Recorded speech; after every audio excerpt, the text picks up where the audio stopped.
The Dvapara-yuga, the Bronze Age, this is the age of electricity, and the Dharma focus is on kindness and charity, so performing good deeds for other people and being helpful to other people is the focus that consciousness is having during this time. Humans live up to 1,000 years long and are 7 to 12 feet tall, so the giants that we still have remnants of in the genetic record today, these were the average size of humans during this time period.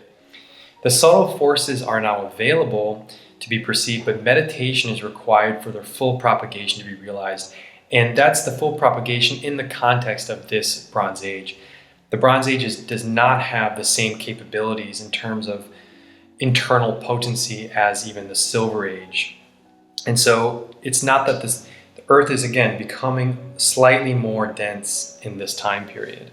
So most people are just casually following the spiritual path, but the focus is instead on living comfortable and pleasurable material lives. And there is still a large section of society that does have respect for the dharmic spiritual growth, but you see at least half of the people preferring to live material life. They're spending most of their time and not focusing as much on growing spiritually. There's a considerable amount less than even the previous age. These are the first instances of selfishness, irreligion, and the distrust of the leaders of society. So selfishness being the opposite of charity. So while the focus is on doing good things for other people, the opposite of that is now becoming that much more prevalent as the years go on.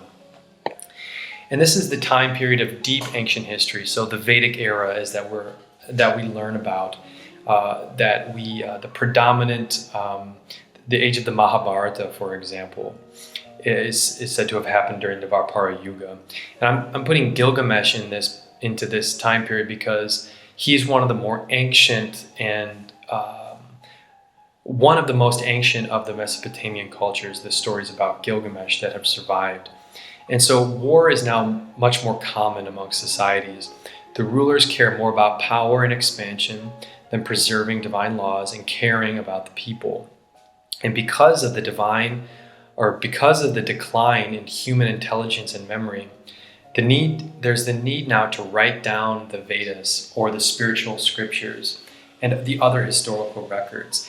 And Vyasa was an incarnation of Vishnu, or he was a divine incarnation, and he is said to have compiled all of the Vedic literature, as well as the Mahabharata and the Ramayana and the Srimad Bhagavatam. The most important Vedic texts are attributed to the compilation by Vyasa. And previously, all of these teachings were preserved in the memory of people. They were passed down slowly over time. They were passed down from sage to disciple just through memorization. And this is an image of Gilgamesh, and this is a famous sculpture. You can see it, he's holding a lion there. So you can see just the real size of the people, and he's holding a lion there as we would hold a cat in today's age. So just showing the size of people, it was much bigger. And this is a common understanding that there were larger human beings in previous ages. So as Dvapara moves into the Kali Yuga, suffering and strife become more of the norm, and kingdoms are no longer following the rules of engagement with war. During the Mahabharata, the different kings and the different rulers would actually have dinner together, and they were conducting the conflicts under certain rules. But now, as the progression of these wars happen, those rules are no longer followed because of the slow descent into Kali Yuga. So there's also this loss of advanced etheric and electrical technologies from their misuse. And so again, Atlantean technologies, that was a major catastrophe, but other abilities and strengths of people are slowly leaving their use because of these deteriorating energetic conditions.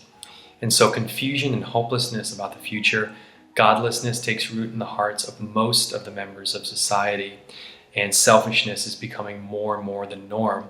And this this painting here is of Krishna and Arjuna just before the massive battle when Krishna communicates the Bhagavad Gita to Arjuna, because Arjuna is doubting his ability to fight a war against his former colleagues and family members. But Krishna gives him an important lesson, the Bhagavad Gita, the nectar of all Vedic knowledge, during this discourse. And he's basically saying you need to follow your dharma. And if you truly understood that no one ever really dies, that souls live eternally, there is no death as you would think of it. And actually, if Krishna is involved with killing a person, that person immediately obtains realization, because the last thing they see is God killing them. So divine being killing you, the last thought is on God. And if the last thought is on God, you can actually ascend to higher realms. So the material and spiritual growth of people is far more complex, and the dharmic principles are far more elaborate and profound than the understandings of these people during this Dvapara-yuga. Hence the doubting of Arjuna during this, before the battle. He needs to be instructed on why he needs to live his dharma at this point. And this is another painting from this time, and it exemplifies this strife and people dying, and even Krishna involved in this battle. Things are becoming more and more hopeless. And it's said that when Krishna left Earth, that's when the Kali Yuga truly began.